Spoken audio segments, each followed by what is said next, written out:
Dear, इस video के अंदर आपको कंसेप्ट बिल्डिंग टेस्ट 1 के सॉल्यूशंस मिलने वाले हैं और उम्मीद करता हूं इससे पहले आपने कंसेप्ट बिल्डिंग टेस्ट 1 को अटेम्प्ट कर लिया है। ठीक है, और भाई सीधे सीधे मत देखना इनके सॉल्यूशंस को, पहले कोशिश करना कि सारे क्वेश्चंस के सॉल्यूशन आप खुद बिना पेन और पेपर के निकालने सारे के।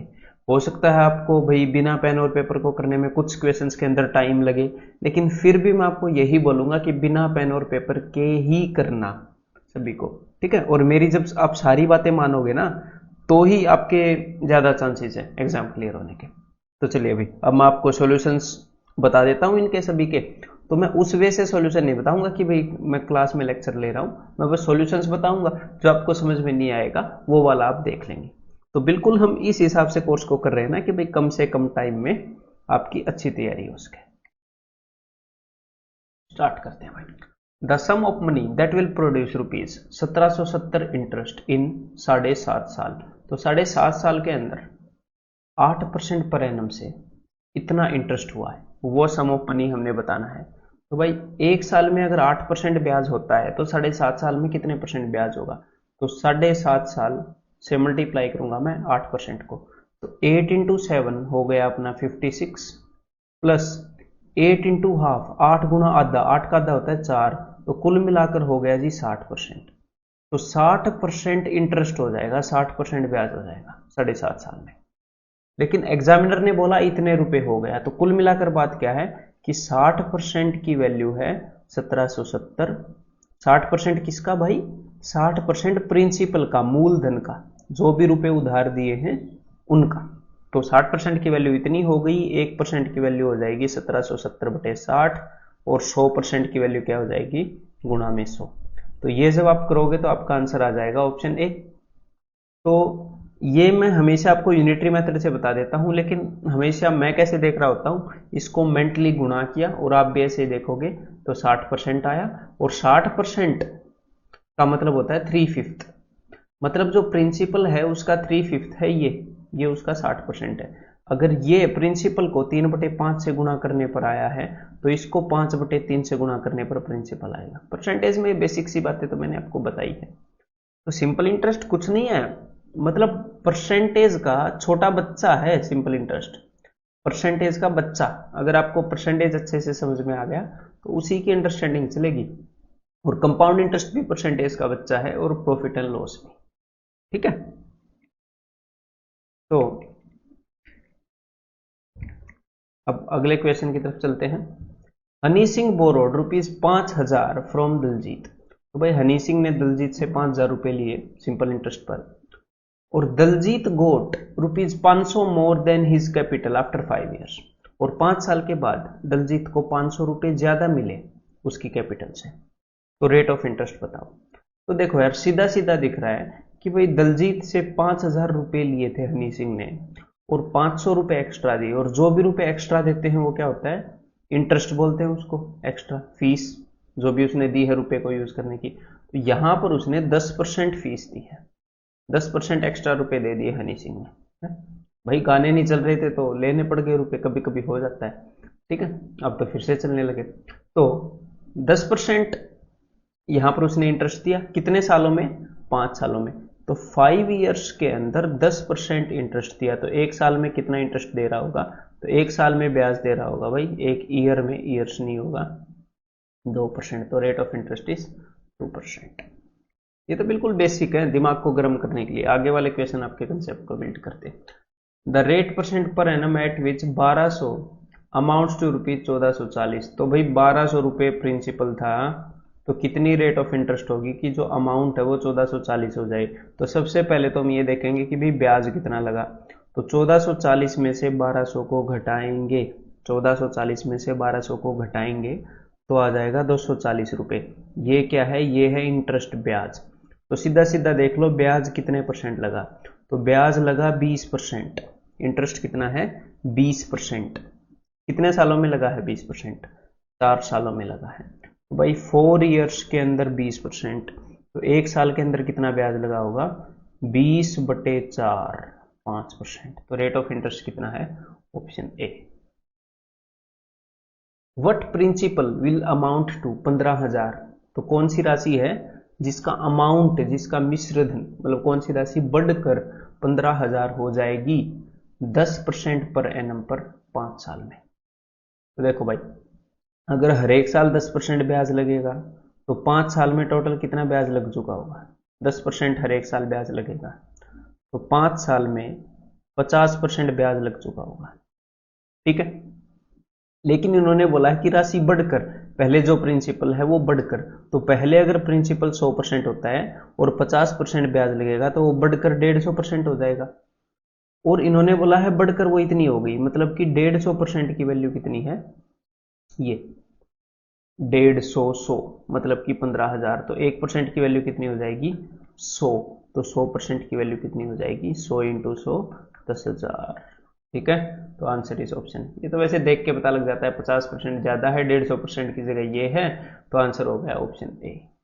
बट मैं हर एक क्वेश्चन को एक्सप्लेन करूंगा आपके लिए उस तरीके से कि अब तक किसी को कोई क्वेश्चन ना आए, समझ में ना आए, तो मेरा फर्ज बनता है कि ऐसे क्लियरली आराम से प्यार से एक्सप्लेन करना। ठीक है, बाकी हर एक स्टूडेंट अपने हिसाब से इस कोर्स को यूज करता रहेगा, वो वाला क्वेश्चन देखता रहेगा। What sum of money must be given at simple interest at 4% per annum in order to earn ₹150 interest? भाई कितने रुपए देने चाहिए 4% प्रतिवर्ष की ब्याज से ताकि 150 रुपए का इंटरेस्ट अर्जित किया जा सके?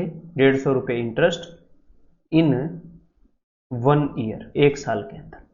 ठीक है, हर साल में 150 रुपए का इंटरेस्ट। तो भाई कितने रुपए देने चाहिए? एक साल में 4% ब्याज अर्न कर रहे हैं और एक साल में 150 रुपए ब्याज अर्न कर रहे हैं, तो इसका मतलब 4% की वैल्यू 150 है। रेट का मतलब क्या होता है? दर का मतलब होता है एक साल में कितने परसेंट ब्याज लेंगे, तो 4% लेंगे। और यहाँ पर ये इंसान बोल रहा है कि भाई 150 रुपए लेंगे एक साल में ब्याज, तो इसका मतलब जो भी हमारा प्रिंसिपल है उसका 4% है 150। तो अब मुझे निकालना है उसका 100%। तो भाई अब इस 4 को कितने से गुना कर दूं? 25 से गुना कर दूं तो 100 आ जाएगा, तो इसको मैं 25 से गुना कर दूंगा और ये मैं मेंटली कर देता। 25 इंटू 15 करना कोई बड़ी बात नहीं है, देखो आपके लिए भी कोई बड़ी बात नहीं है। मैं क्या करता हूँ, 25 इंटू 1 25, तो ये आ गया 250, बिकॉज ये टेंस प्लेस पे है ना। 25 5 125, तो 250 और 125 375, तो 3750 इतना मेंटली कर सकते हैं। और हर एक 2 डिजिट को आप मेंटली करने की कोशिश कीजिए। एटलीस्ट 25 तक के टेबल आपको आते हैं ना, तो कहीं पे भी 2 डिजिट आए तो उसको मेंटली करना आना चाहिए। 18 3 54, तो 18 3 54 नहीं, 54 मत देखो, मैं तो 540 देखता हूँ। मैं ऐसे देखता हूँ 540 और 36 576, ऐसे कुछ भी हो। 24 इंटू 18 करना है तो ये 336 और 72, तो ये हो जाएगा 432। ये 18 दूनी 36, सॉरी मैं 336 बोल गया, 360 दिमाग में 360 था, तो 360 और 72। और उसके बाद मैंने कैलकुलेट कैसे किया, मैंने यहां से इसको 40 उठा के दे दिए, तो ये हो गया 400, और 40 उठा के दिए तो वहां पर हो गए 32, 432। ठीक है, the simple interest on ₹7300 from 11 May 1987 to 10 September 1987, both days included at 5% per annum. तो भाई 11 मई 1987 से लेकर 10 सितंबर 1987 तक 7300 रुपए पर 5% प्रति वर्ष के हिसाब से कितना ब्याज लगेगा? एक साल में 5% लगता है। तो भाई सबसे पहले तो मुझे ये देखना पड़ेगा कि ये जो टाइम है ये कितनी, टाइम ड्यूरेशन कितनी है, कितने दिन है। तो यहां पर क्या हुआ, जो क्लॉक्स एंड कैलेंडर, मतलब कि जो कैलेंडर का कंसेप्ट है वो इंटरेस्ट के साथ मिक्स कर दिया गया। ठीक है, तो यही टाइम टेकिंग हो जाएगा, जिसको कैलेंडर नहीं आता होगा, रीजनिंग का पोर्शन है ना ये। तो चलो अभी मैं आपको बता देता हूँ एक बार। तो ये है भाई 11 मई, ठीक है, और हमें जाना है 10 सितंबर तक। तो ध्यान से सुनिएगा इसे, इसका मैं बताता हूँ आपको इजीली कैसे करेंगे, मैं कैसे करूंगा।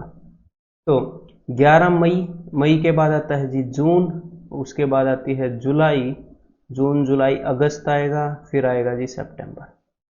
और अब ये 10 सितंबर तक है, 11 सितंबर तक नहीं है। तो इसके लिए भी एक बेसिक बात मैं आपको बता दूं कि जब भी कहीं पर भी कुछ डाउट हो ना, तो एक छोटा सा एग्जाम्पल लेकर समझ लिया करो, तो उससे क्लियर हो जाएगा।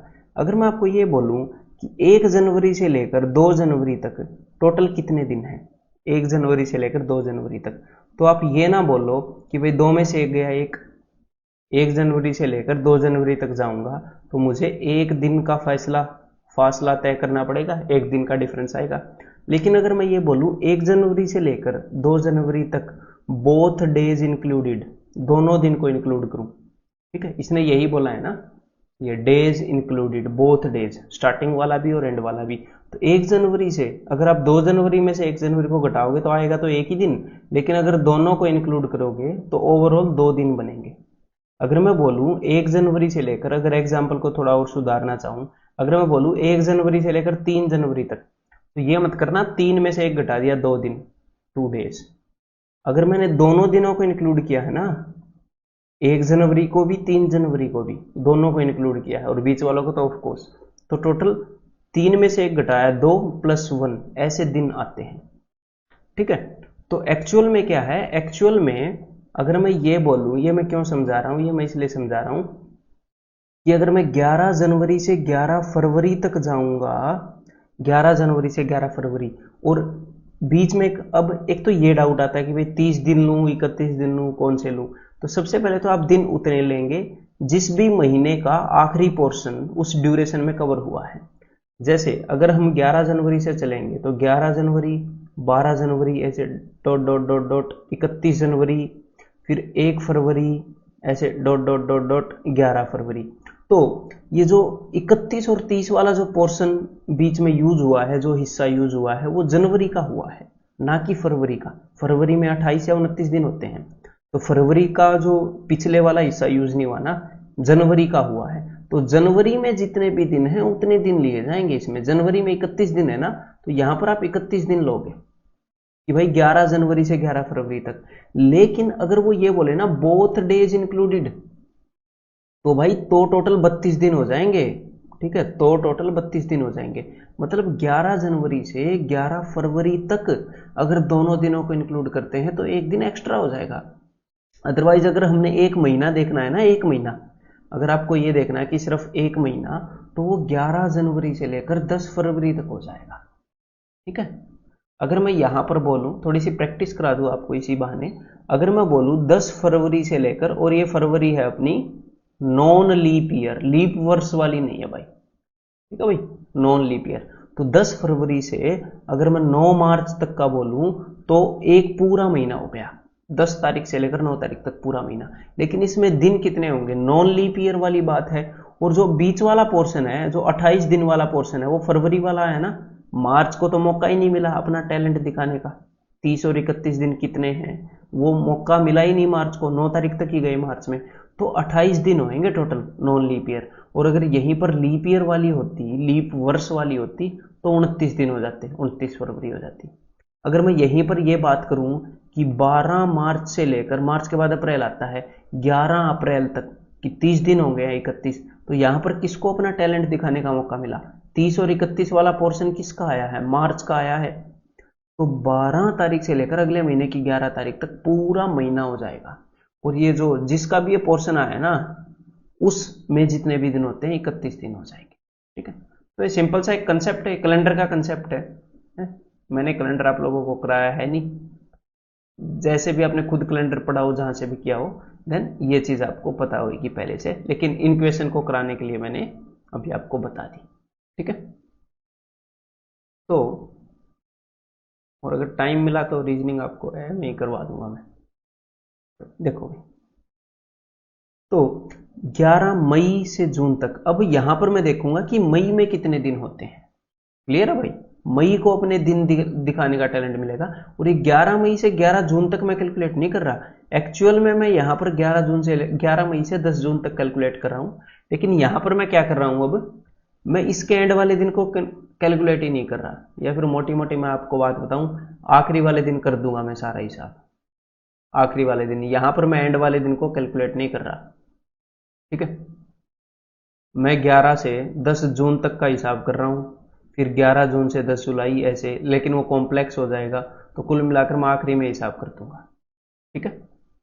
तो अब मई में कितने दिन होते हैं भाई, 31, तो यहां पर 31 दिन हो गए, ठीक है, इस डिस्टेंस को कवर करने में। और 11 जून से 10 जुलाई तक यहां पर भी मैं 10 तक आया था, तो जून में 30 दिन होते हैं ना, तो जून को मौका मिला अपना टैलेंट दिखाने का, देन ये 11 जुलाई से 30 अगस्त तक, जुलाई में 31 होते हैं, फिर अगस्त को मौका मिला, अगस्त में 31 होते हैं, तो ओवरऑल मिलाकर 30 4 बार आया और 3 बार 1 आया, तो 30 चौके 120 और 3 123, तो 123 दिनों में कितना ब्याज बनेगा।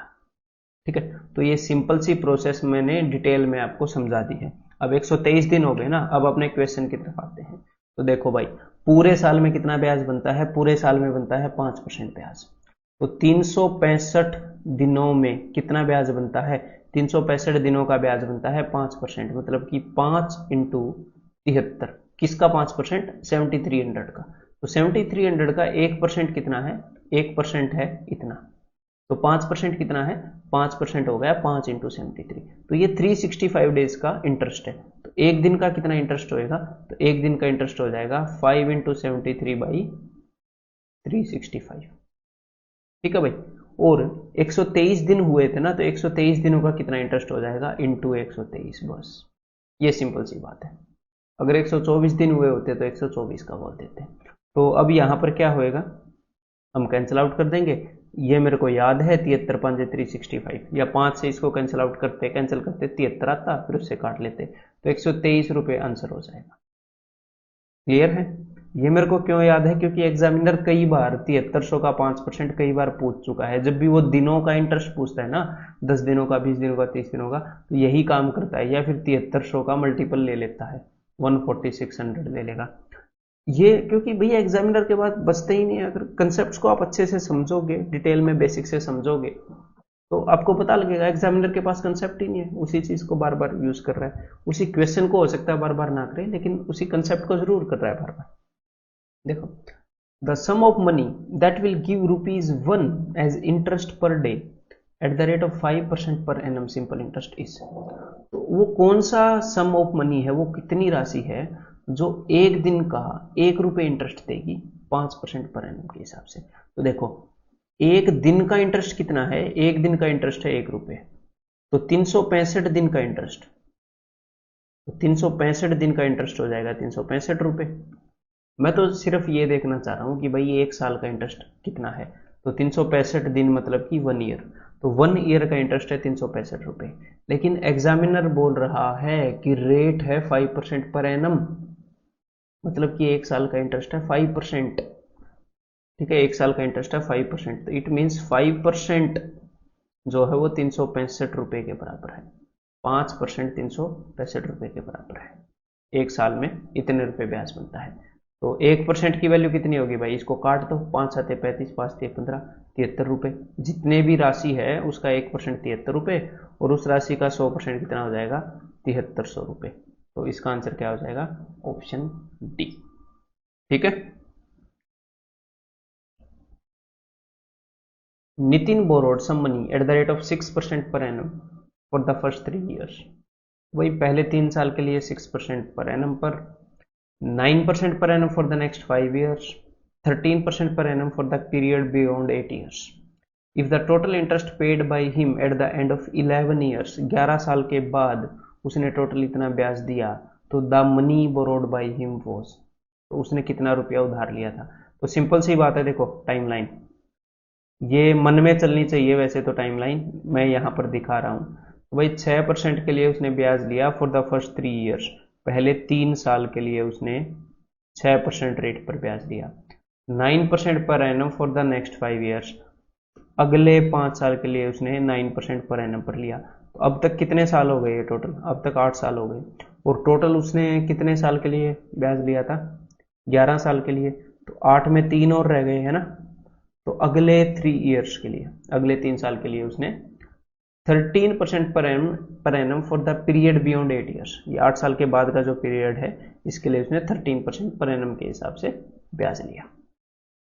ठीक है, और टोटल इंटरेस्ट उसका इतना बना है। तो अब ये सिंपल सी बात है, देखो कि पहले 3 साल वो हर वर्ष, वो हर साल 6% ब्याज दे रहा था। पहले 3 साल, हर वर्ष की बात है ये, तो एक साल में 6% दे रहा था, तो 3 साल में जितने भी रुपये उसने लिए उसका 18% ब्याज उसका पहले 3 साल के लिए बन जाता है इस पीरियड के लिए। अगले 5 साल तक वो हर वर्ष 9% इंटरेस्ट देता रहा, 9% ब्याज देता रहा, तो उसने 45% ब्याज यहां पर दिया अगले 5 सालों के लिए। क्लियर है? अगले 3 साल के लिए उसने जो रुपया लिया वो 13% इंटरेस्ट दे रहा है उसके ऊपर। तो अगले 3 सालों में उस राशि का कितने % इंटरेस्ट दे दिया होगा? 13 3 13 तिये 39% उसने ब्याज दे दिया होगा। तो अब ये सारा मिला के आप देख लो कितना बन जाता है। ठीक है, तो अब मैं क्या करता हूँ, 18 में से 1 मैंने इसको दे दिया, ये बन गया 40। 18 में से 1 इसको क्यों दे दिया? ताकि कैलकुलेशन ईजी हो जाए। तो 40 और 45 85। अब यहां पर था 17, तो 85 और 17, 85 और 15 मेरे को पता है, 85 और 15 100 होते हैं। तो 85 और 17, 15 से 2 ज्यादा है तो 102। 102% इंटरेस्ट बन गया टोटल। ठीक है, तो 102% की वैल्यू कितनी है? 102% की वैल्यू है 8160। और ये सीधा सीधा दिख रहा है, देखो अगर आपको दिख रहा हो तो ये इसको अगर 8 गुना कर दिया जाए तो ये बन रहा है। 8 गुना करके एक जीरो लगा दें तो अगर 102 को मैं 8 गुना कर दूं तो 8 दूनी 16, 8 एकम 8। ऐसे एग्जामिनर ऐसी वैल्यू चूज करता है, प्रीवियस ईयर क्वेश्चन है ना। तो मेरे दिमाग में सीधा क्या आता है कि 100 को मैं 8 गुना करके और एक जीरो लगा दूं तो 8000 हो जाएगा। उसने यही पूछा है। और अदरवाइज ये बात वही है, 1% निकालोगे तो हम भाई 816 जीरो को इससे भाग करेंगे तो आएगा 8। 1% की वैल्यू 8 रुपये, तो भाई सॉरी 80 रुपये, तो 100% की वैल्यू 8000 रुपये। ठीक है, the simple interest on 4000 in 3 years on 4000 rupees in 3 years eight the rate of X% per annum equals the simple interest on 5000 at the rate of 12% per annum in 2 years, then the value of X is। तो बिल्कुल simple question है। इसको एक तो आप कैसे कर सकते हो, आप वैल्यूज को कैलकुलेट कर सकते हो। ठीक है, मैं पर्सनली वैल्यूज को कैलकुलेट नहीं करता हूँ, बहुत ही रेयर करता हूँ जब तक मजबूरी ना हो। तो एक बार मैं वैल्यूज कैलकुलेट करके बता देता हूँ, देन सेकंड मैं आपको बताऊंगा कि क्यों वैल्यूज कैलकुलेट करें। सीधे इक्वेट करें, आंसर मार्क कर दोगे बहुत ही कम कैलकुलेशन में।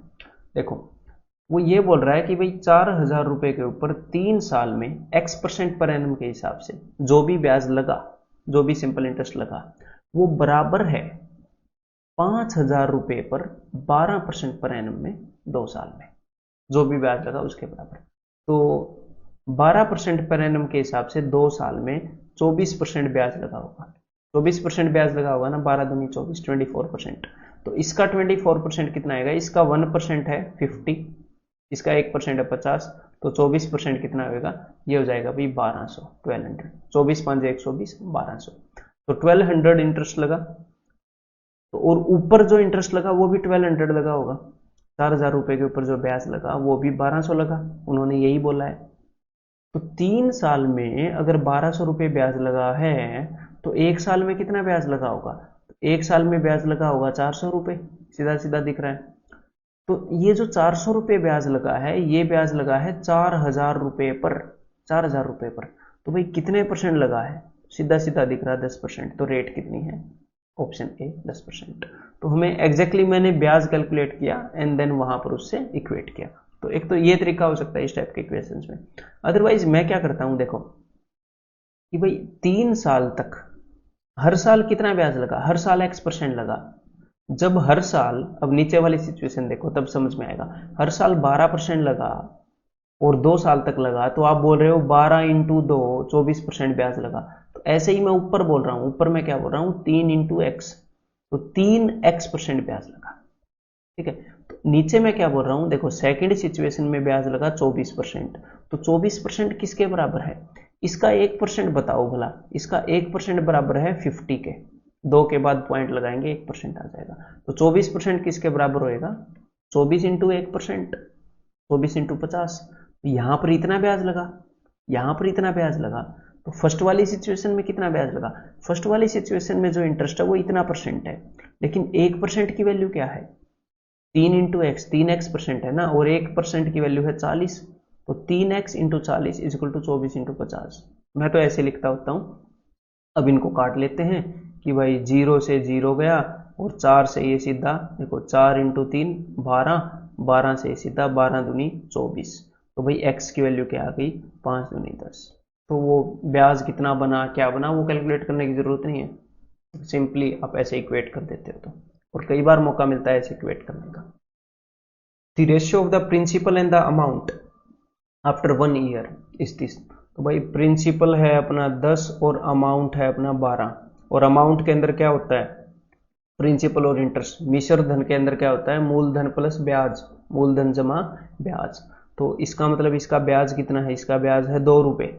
अगर मैं प्रिंसिपल को घटा दूं यहां से तो ब्याज है 2 रुपये। तो 10 रुपये के ऊपर 2 रुपये ब्याज लगा है, मतलब कि 20% ब्याज लगा है, हर साल 20% लग रहा है। और ये जो सिचुएशन है, ये जो हालात हैं, ये 1 साल के हैं। 1 साल में 20% ब्याज लग गया है, तो रेट कितनी है, 20%। अगर यही हालात 2 ईयर के होते, 2 साल के होते, और मैं आपसे रेट ऑफ इंटरेस्ट पूछता, तो आप क्या बोलते कि भाई हर साल में 10% ब्याज लग रहा है। ठीक है, तो रेट कितनी हो जाती, 10%। With a given rate of simple interest, simple interest की किसी रेट पर, the ratio of principal and amount for a certain period of time is 4:5। तो प्रिंसिपल और अमाउंट का जो अनुपात है वो 4:5 है। मुझे पता नहीं क्या रेट है और क्या टाइम है, मुझे पता नहीं। यहां पर प्रिंसिपल है और यहां पर अमाउंट है, 4:5। आफ्टर 3 ईयर्स, 3 साल के बाद, with the same rate of interest, same rate of interest चलती रही। ठीक है, कुछ टाइम था पता नहीं, फिर 3 साल तक बात बनती रही। फिर उसके बाद क्या हुआ, सेम रेट ऑफ इंटरेस्ट के साथ जो प्रिंसिपल और अमाउंट का जो रेशियो है वो हो गया 5:7। The rate of interest is, तो बिल्कुल सिंपल क्वेश्चन है। तो जो थोड़ी देर पहले मैंने आपको बताया, थोड़ी देर पहले मैंने आपको क्या बताया कि भाई 10 रुपए पर 2 रुपए, अगर आपको रेशियो पता है प्रिंसिपल और अमाउंट का, तो आप निकाल सकते हो कि भाई इंटरेस्ट कितने परसेंट है, ब्याज कितने परसेंट लगा। 10 रुपए पर 2 रुपए 20%। तो एग्जैक्टली यहां पर भी आप वही निकाल सकते हो। जब जो पहली सिचुएशन है 3 साल पहले की, तब ब्याज कितना था, 4 रुपए के ऊपर 1 रुपए ब्याज था, 4 रुपए के ऊपर 1 रुपए ब्याज था, तो मतलब कि 25%। यहां पर 1/4 25% ब्याज था। तो जो सिचुएशन दूसरी है 3 साल के बाद की, वहां पर प्रिंसिपल और अमाउंट का रेशियो क्या है, 5:7। यहां पर कितना इंटरेस्ट है, यहां पर इंटरेस्ट है 2 रुपए 5 पर, 5 रुपए के ऊपर 2 रुपए के बराबर का इंटरेस्ट हो चुका है। और 2/5 कितना होता है, 2/5 होएगा 40%, 100 से गुना करोगे तो आ जाएगा। तो भाई 3 साल के अंदर जो इंटरेस्ट है, मतलब पहले पता नहीं कब की बात है, लेकिन इंटरेस्ट 25% था, और बाद में जो ब्याज है वो 40% हो गया। तो 3 साल के अंदर 25 से 40% हो गया, मतलब कि 15% बढ़ गया 3 साल के अंदर।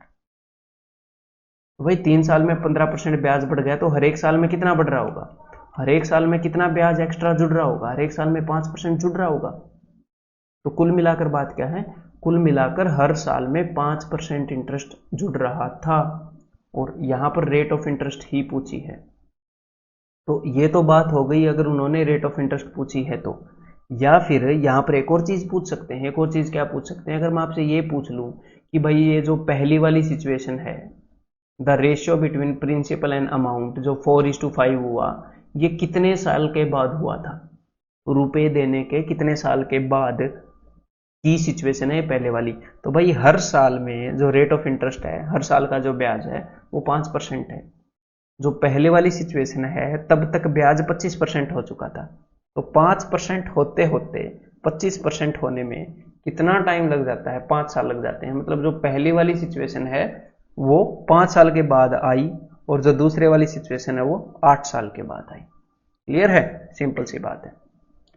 तो जब बिल्कुल क्लैरिटी आ जाती है ना, बिल्कुल बेसिक्स से, तो किसी भी चैप्टर को किसी भी तरफ से आपको एग्जामिनर दिखा दे, फिर आपको ये डाउट नहीं होता कुछ नया आ गया, कुछ डिफरेंट तो हमेशा ही आ सकता है। देखो डिफरेंट एक चीज को अलग वे से कभी भी कोई भी दिखा सकता है, कोई प्रॉब्लम नहीं है, उसका कोई एंड नहीं है। अगर उस डर में जियोगे तो कभी भी एग्जाम क्लियर नहीं होगा। हमें क्या करना है, आपको बिल्कुल बेसिक से इस तरह से बता रहा हूं कि, और इतने सारे क्वेश्चंस इस बार कवर करने वाले हैं कि डिफरेंट बेसिक से आ जाए, वो सबके लिए डिफरेंट होगा, लेकिन आप उसको इजीली क्रैक कर लोगे, with in a good amount of time आप उसको क्रैक कर लोगे। ठीक है, जितना टाइम में आपको एग्जाम में क्रैक करना चाहिए उतने टाइम में आप क्रैक कर लो। ठीक है, और प्रॉपर स्ट्रेटेजी के साथ एग्जाम को अटेम्प्ट करने वाले हैं। ठीक है, ताकि बेस्ट आउटपुट हो और सिलेक्शन डेफिनेटली हो। 2 equal sums were lent out at 7% and 5% simple interest respectively। 2 equal sum, ठीक है, ये और ये दो इक्वल सम है, 7% और 5% पर दिए गए। The interest earned on 2 loans adds up to 960। तो दोनों के ऊपर जो ब्याज बना, दोनों के ऊपर 960 रुपये ब्याज बना 4 सालों में। तो यहां पर मैं इस पूरी सिचुएशन को 1 साल की करना चाहूंगा, ठीक है। अगर 4 सालों के अंदर 960 रुपये ब्याज बना, तो 1 साल में मतलब कि हर एक साल कितना ब्याज बन रहा होगा, इसको 4 से डिवाइड करेंगे, 24 चौके 96, तो हर एक साल में 240 रुपये ब्याज बन रहा होगा। तो इन दोनों के ऊपर हर एक साल में 240 रुपये ब्याज बनता है। तो पहले वाले के ऊपर कितना परसेंट ब्याज बनता है, तो पहले वाले के ऊपर ब्याज बनता है 7% और दूसरे वाले के ऊपर ब्याज बनता है 5%। तो ये 7% किसका है, 7% है इस डिब्बे का। ये 5% किसका है, 5% है इस डिब्बे का। और बिकॉज ये दोनों सम जो है ये इक्वल हैं, ये बराबर हैं, ये डिब्बा और ये डिब्बा दोनों बराबर हैं, तो इन दोनों के ऊपर जो भी ब्याज बनेगा वो क्या बनेगा, वो बनेगा 12%। 12% किसका, 12% इस डिब्बे का, इस डिब्बे की जो भी वैल्यू है।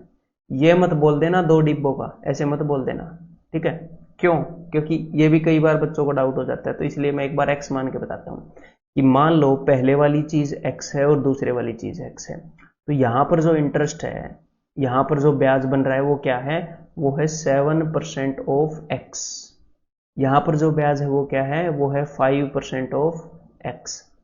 x का 7% और x का 5%, तो ये क्या आ जाएगा 12% ऑफ x। अगर इनको जोड़ेंगे 12% ऑफ 2x मत बोलना भाई, ठीक है। अगर अभी भी नहीं समझ में आया, एक और तरीका है मेरे पास समझाने का, समझ में आ गया तो भी देखते रहो, ठीक है। सोच ही क्लियर होगी। अगर मान लो आपके भाई ने आपसे पूछा कि भाई मेरे को तो अब भी नहीं समझ में आया, अगर आप तब नहीं समझा सके उसको, तो इसका मतलब बात बनी नहीं है। जब आप दूसरे बंदे को नहीं समझा सकते ना, तो इसका मतलब बात बनी नहीं है। जब आप दूसरे बंदे को समझा सकते हो तो मतलब की बात बन गई, ठीक है। If you can teach something किसी भी बंदे को, इसका मतलब आपको समझ में आ गया। देखो परसेंटेज को मैंने आपको कैसे बताया था कि परसेंटेज है किसी भी चीज के 100 टुकड़े कर दो, 100 टुकड़े बराबर टुकड़े, और जब आप उसमें से एक टुकड़ा उठाओगे तो वो 1% है। तो 7% ऑफ x का क्या मतलब है कि मैं यहां से 7 टुकड़े उठाऊं, 7 टुकड़े, मैंने x के 7 टुकड़े कर 100 टुकड़े कर दिए बराबर, मैंने 7 टुकड़े उठाए। उसके बाद वही काफी सारे टुकड़े पड़े ना, 100 टुकड़े हैं, फिर मैंने वहां से x के 5 टुकड़े उठाए। तो जब मैंने इन दोनों को जोड़ा तो कितने टुकड़े बनेंगे, 12 टुकड़े बनेंगे। ये 12 टुकड़े किसके हैं, x के। 2x के तो नहीं बने ना, x के 7 टुकड़े उठाए, x के 5 टुकड़े उठाए, कुल मिलाकर x के 12 टुकड़े बन गए।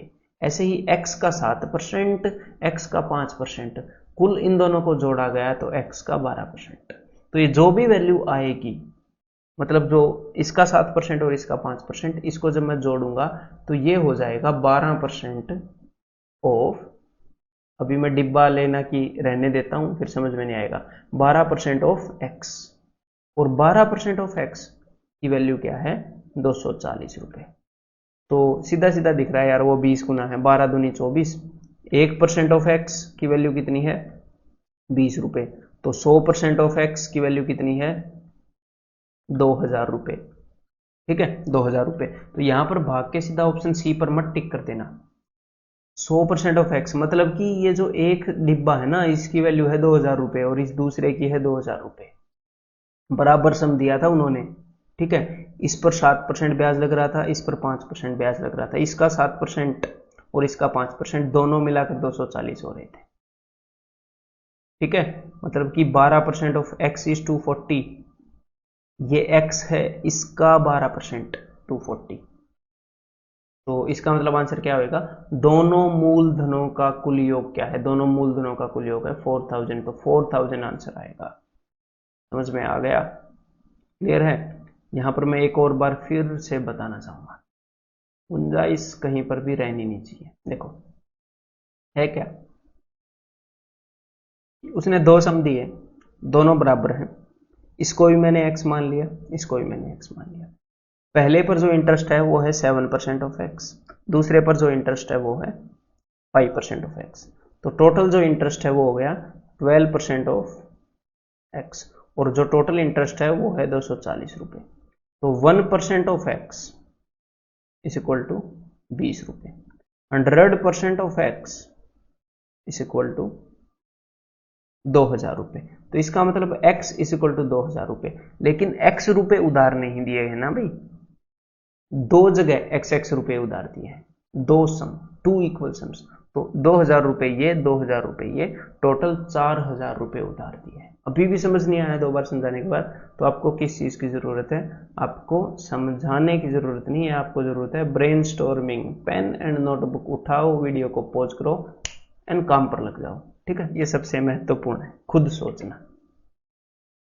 ₹500 was invested as 12% per annum simple interest and a certain sum of money invested at 10% per annum simple interest.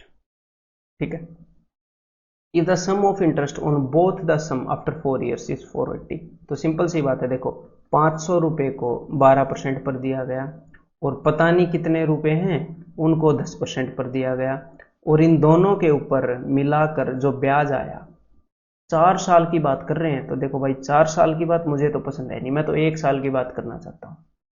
ठीक है, 1 साल की, सिंपल साधारण बंदा हूं।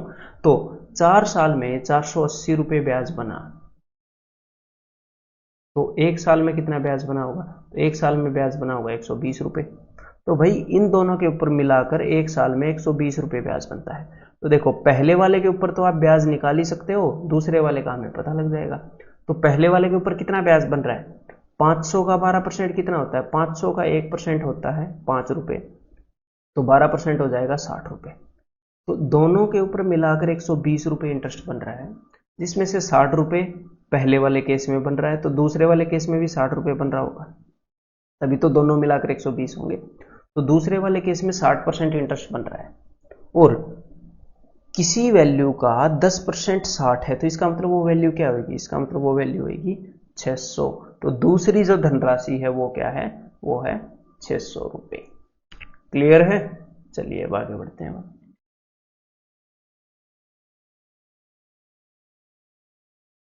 ए लैंड्स 2500 टू बी, ए ने बी को 2500 रुपये उधार दिए, and A certain sum to C, और सी को भी कुछ रुपए दिए at the same time at 7% annual simple interest.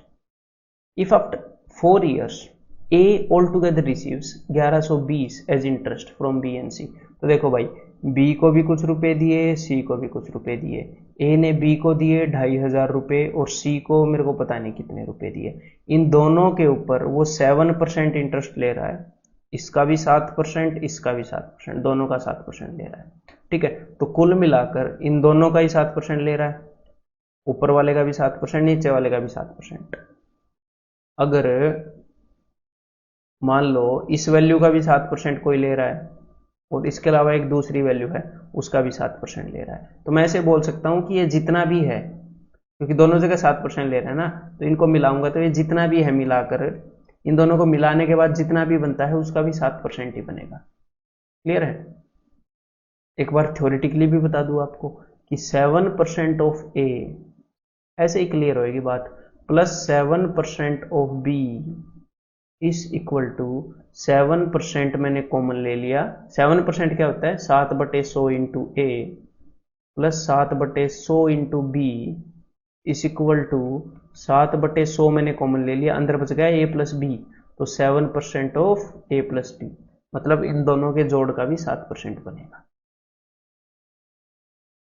Theoretically ऐसे बताना जरूरी नहीं होता, लेकिन आप ऐसे विजुलाइज कर पाते हैं कि नहीं है? आप किसी को ऐसे समझा पाते हैं कि नहीं? जब क्रिस्टल क्लियर आपके दिमाग में होएगी चीज, देन इसका मतलब आपने वो सीख ली है। नहीं तो बच्चे को क्या होता है, ऊपर ऊपर से सीख लेते हैं, पूरी अच्छे से सीखते नहीं है, और मन में फीलिंग यही आती रहती है कि हाँ मैंने सीख लिया, अब बचाई क्या है, फिर वो मार्क्स भी आते नहीं है ना, फिर परफॉर्मेंस भी वो आती नहीं है, बस वो गलत झूठा सा कॉन्फिडेंस बना रहता है, वो नहीं बना रहना चाहिए। तो 4 साल में उसको इन दोनों से 1120 रुपये ब्याज मिला। तो भाई 1 साल की बात करूंगा मैं, तो 1 साल में कितना ब्याज बना, मैं इसको 4 से डिवाइड कर देता हूं, तो 4 दूनी 8, 4 8 32, 280 रुपये। तो भाई उसका ये जितना भी ब्याज है इन दोनों के ऊपर वो 7% बन रहा है, इस पूरे सम का 7%, मतलब इन दोनों को मिलाकर ये जितना भी सम है उसका 7% ब्याज बन रहा है, और उसका 7% बराबर है 280 के, तो उसका 1% कितने के बराबर होगा भाई? ये सीधा सीधा दिख रहा है कि इसके 4 गुना करके एक जीरो लगाई गई है, और जब भी ऐसे दिखता है तो मैं 100% को लिख देता हूँ, 4 गुना करके एक जीरो लगा देता हूँ। ठीक है, बार बार 1% मैं आपको ही निकाल के दिखा रहा हूँ, ऐसे खुद निकालने की जरूरत नहीं होती। 7 चौके 28 और एक जीरो। 1% की वैल्यू 40, 100% की वैल्यू 4000। तो इसका मतलब ये जितना भी समय है ना, ये टोटल ये होना चाहिए भाई 4000। 4000 का 7% 280 बनता है। 4000 में से 2500 रुपए तो बी को दिए, दोनों को मिलाकर 4000 ही उसने दिए, और उसने बाकी के 1500 रुपए सी को दिए। क्लियर है? तो आंसर क्या हो जाएगा? Option D. A lent rupees 5000 to B for 2 years and 3000 to C for 4 years on simple interest at the same rate of interest and received rupees 2200 in all from both as interest. The rate of interest per annum is। इस type के questions में बिल्कुल भी लिखने की जरूरत नहीं होती और बिल्कुल भी कैलकुलेशंस नहीं होती है। विद इन फ्यू सेकेंड्स, मतलब पढ़ने के बाद आप 15 सेकंड के अंदर इनका आंसर निकाल सकते हैं। ठीक है, देखो कैसे। यहाँ पर आपको मैं एक छोटी सी बात, यहाँ पर देखो एक मौका मिल गया है आपको कंसेप्ट बताने का, तो वो मैं डेफिनेटली आपको बताना चाहूंगा कि हमारे पास 3 चीजें हैं, प्रिंसिपल, रेट, प्रिंसिपल मतलब मूलधन, रेट मतलब की दर, और टाइम मतलब की समय। ठीक है, तो और एक चौथी चीज है जो इन तीनों के कॉम्बिनेशन से मिलती है, वो है ब्याज, वो है इंटरेस्ट। इन तीनों से हमें पता लगता है उसके बारे में। अगर मैं मान लूं कि भाई प्रिंसिपल कांस्टेंट हो, प्रिंसिपल ना बदले, ठीक है, सिर्फ रेट और टाइम को देखते हैं। ठीक है, एक बार प्रिंसिपल को एक बार भूल जाओ।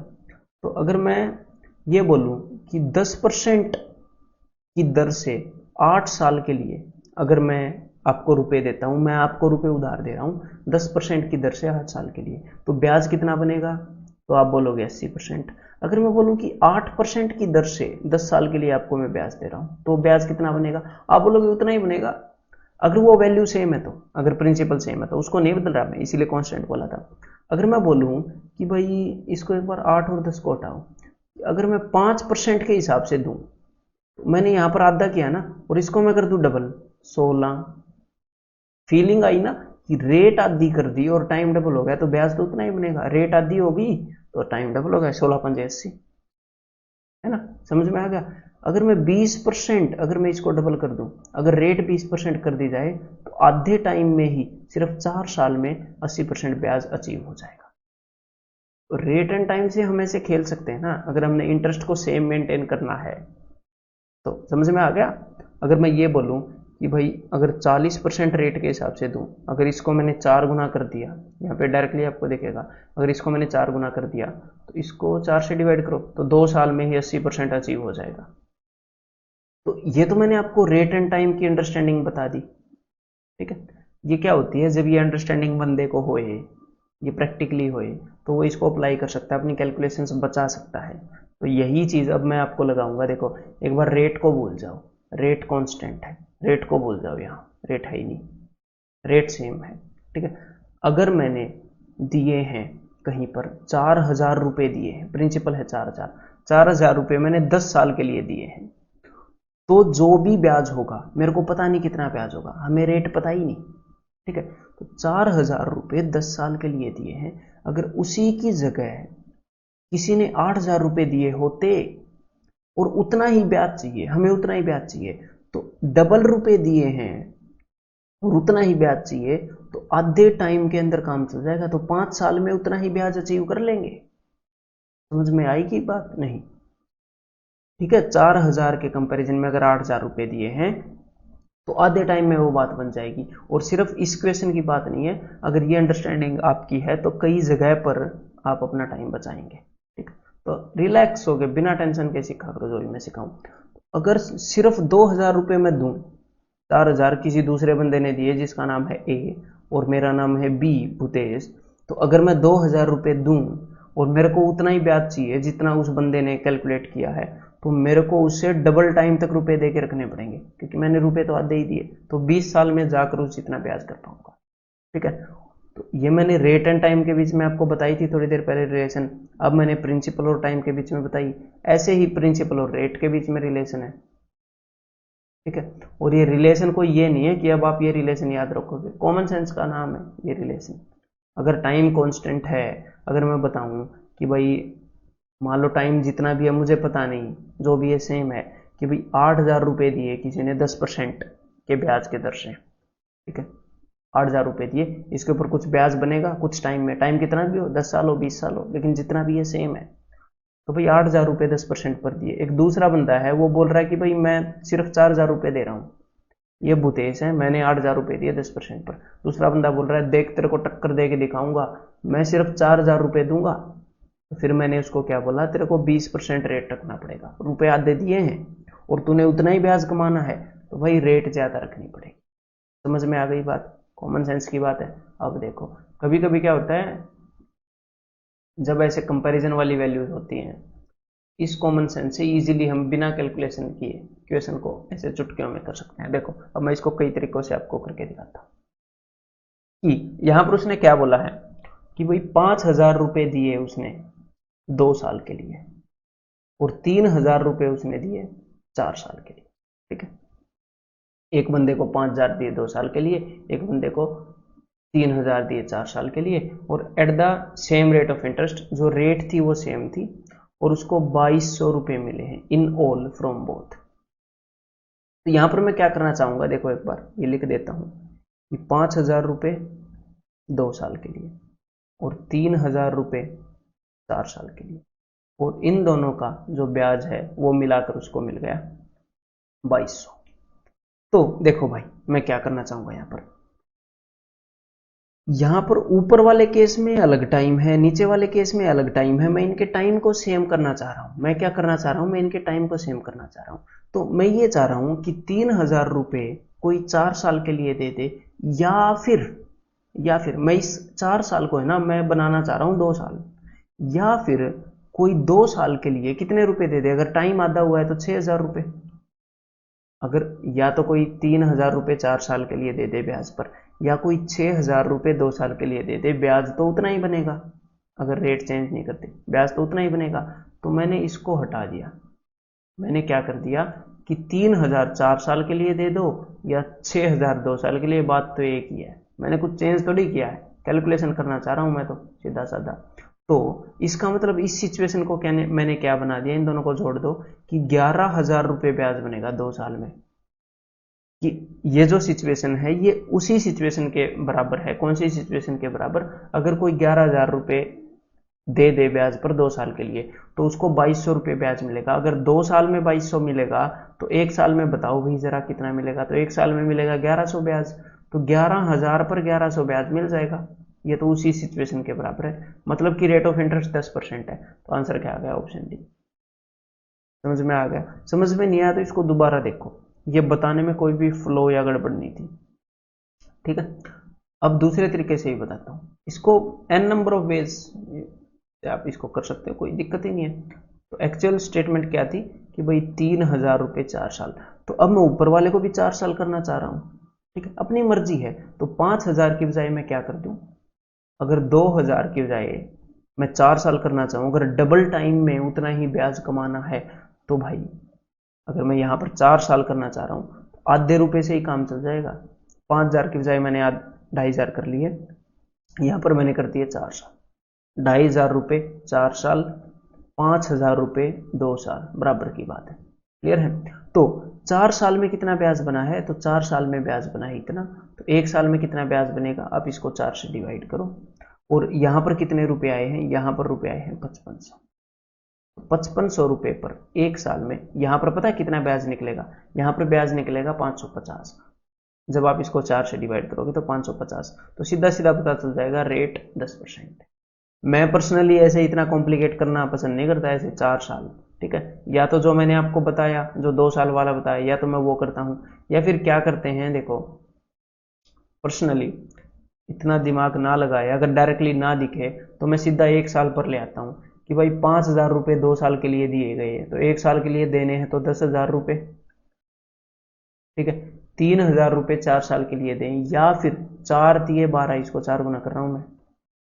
थोड़े दिनों में आपको ये फील हो जाएगी कि 2 5 10, 4 दिए 12, कुछ क्वेश्चंस करोगे तो 1 साल के लिए। तो भाई इन दोनों को मैं जोड़ता हूं तो 22,000 रुपए, अगर 1 साल के लिए हम 22,000 रुपए को देते हैं तो 2,200 इंटरेस्ट बन रहा है, मतलब कि 10%। तो यहां पर आंसर क्या हो जाएगा, ऑप्शन डी, ठीक है। हाँ, अब अगला क्वेश्चन है, इन ए सर्टेन ईयर्स, कुछ सालों में, a sum of money has doubled itself. भाई कोई प्रिंसिपल था वो डबल हो गया एट 6 1/4% सिंपल इंटरेस्ट। तो डबल होने का क्या मतलब है, प्रिंसिपल 100% था, अब वो 200% हो गया। ठीक है, और इतने परसेंट हो रहा था हर एक साल, तो मेरे को तो ये दिख रहा है ये 1/8 का आधा है, 1/16 है ये, तो यहाँ पर सीधा सीधा 16 ईयर्स आ जाएगा। ठीक है, क्योंकि 1/8 क्या होता है 12.5, और ये 6.25 है, ये जो ऊपर है ना 1/16 है। तो वाइस देखो परसेंटेज की वैल्यूज आपको रटने का फायदा होएगा। तो जो सम है वो 100% से 200% हो गया, तो ब्याज कितना हो गया, इंटरेस्ट कितना हो गया, इंटरेस्ट हो गया 100%। 100% इंटरेस्ट कितने सालों में होगा, एक साल में इतना हो रहा है, कितना हो रहा है 6 चौके 24 और 1 25/4% हो रहा है एक साल में। अगर एक साल में 25/4 हो रहा है तो 100% होने में कितना टाइम लगेगा, मैं 25/4 से डिवाइड कर रहा हूँ, 25 चौके 100, 16 साल लगेंगे। आंसर हो जाएगा ऑप्शन ए। ठीक है, अब अगला question, simple interest on a certain some for 6 years, 6 साल में सिंपल इंटरेस्ट इतना हुआ है, द रेट ऑफ इंटरेस्ट। तो सिंपल सी बात है, मैं ये देख लेता हूं कि सिंपल इंटरेस्ट कितने परसेंट हुआ। फ्रैक्शन को मैंने 100 से मल्टीप्लाई किया तो मुझे परसेंटेज मिल जाएगा। तो सिंपल इंटरेस्ट हो गया 36%। कितने सालों में हुआ, 6 सालों में हुआ, 6 सालों में 36% हो गया, तो इसका मतलब रेट ऑफ इंटरेस्ट कितनी होगी, 6%। हर एक साल में 6% ऐड हो रहा होगा। The simple interest on a sum of money is 1/9 of the principal. तो अब की बार सिंपल इंटरेस्ट 1/9 है और ये सारा खेल फ्रैक्शन में चल रहा है, और मैं इसको परसेंटेज में बदलना चाह रहा हूं, तो मैं इसको 100 से गुणा करूंगा। अब मुझे पता चल गया कि जो सिंपल इंटरेस्ट है वो 100/9% हो गया।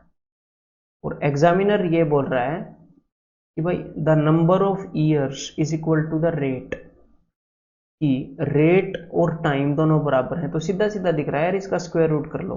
10/3% रेट है, 10/3 साल टाइम लगा होगा, तभी तो इन दोनों को मल्टीप्लाई करके 100/9 आएगा। मैंने स्क्वायर रूट कर लिया, ये रेट और टाइम इक्वल है, मैंने रेट को भी x मान लिया, टाइम को भी x मान लिया। ठीक है, तो x इंटू एक्स क्या आ गया, 100/9। क्योंकि इंटरेस्ट कितने परसेंट है ये कैसे पता चलता है, कि कितनी रेट है उसको मल्टीप्लाई करते हैं कितने टाइम से। तो एक्स स्क्वायर की वैल्यू आ गई 100/9, एक्स की वैल्यू आ गई 10/3। ठीक है, तो रेट भी 10/3 है, मतलब 3 1/3, और टाइम भी 10/3। ठीक है, the simple interest on a sum of money is 1/16 of the sum. अब की बार सिंपल इंटरेस्ट 1/16 है, तो परसेंटेज में कितना है एक बार देख लेते हैं। परसेंटेज में है 100 से गुणा करूंगा, सिंपल इंटरेस्ट जो ब्याज है वो इतने परसेंट बना है। If the number of years is numerically equal to the rate percent per annum, पिछले क्वेश्चन जैसा ही है, रेट और टाइम बराबर है और इंटरेस्ट इतने परसेंट है, तो भाई इसको मैं अंडर रूट कर दूंगा। ठीक है, ये आ जाएगा एक 10/4, ये आ जाएगा एक 10/4, तो रेट परसेंट पूछा है, 10/4 होता है 2.5। ठीक है, ऑप्शन सी 2 1/2। अगर रेट को भी मैं मान लूँ x और टाइम को भी मैं मान लूँ x, क्योंकि रेट और टाइम बराबर हैं, और इंटरेस्ट कितने परसेंट है ये तभी पता लगता है रेट इंटू टाइम करने से। तो 100/16 आएगा, और एक्स स्क्वायर की वैल्यू आ गई 100/16, और एक्स की वैल्यू आ गई 10/4। ठीक है, the simple interest on a sum of money is 1/18 of the sum. Simple interest 1/18 है, फ्रैक्शन में 1/18 है, तो परसेंटेज में कितना होगा 100 से गुणा करके पता चलेगा। तो भाई इंटरेस्ट कितने परसेंट है, ये हो गया 100/18% इंटरेस्ट। और यहां पर ये बोला है the number of years is numerically double the rate percent per annum. जो नंबर ऑफ ईयर्स है वो डबल है रेट से, तो जो टाइम है वो रेट से डबल है। अगर रेट x है तो टाइम 2x है। ठीक है, तब जाके 100/18 आया, इसका मतलब 2x² इज दिस। तो एक बार क्या करते हैं, मैं इसको फिर कैंसिल आउट करता हूं भाई। x² इज इक्वल टू, इस 2 को मैं उधर नीचे भेज रहा हूं, या फिर 2 से ऊपर कैंसिल आउट। ऊपर कैंसिल आउट तो मैं नहीं करूंगा, क्योंकि भाई स्क्वायर रूट करना है ना, तो ऊपर मैं कैंसिल आउट क्यों करूंगा। इस 2 को मैं नीचे भेजूंगा, 2 को मैंने नीचे भेजा तो 36, क्योंकि अगर इस 2 से मैं कैंसिल आउट कर देता तो 50 आ जाता। मैं उसको स्क्वायर रूट करने के लिए ईजी रखना चाह रहा था, ऐसे कई बार करता हूँ मैं खुद। ठीक है, तो x की वैल्यू 100 का स्क्वायर रूट 10, 36 की स्क्वायर रूट 6, तो 10/6। x की वैल्यू आ गई 10/6, और यहाँ पर उन्होंने पूछा क्या है, तो प्रति वर्ष दर प्रतिशत क्या है।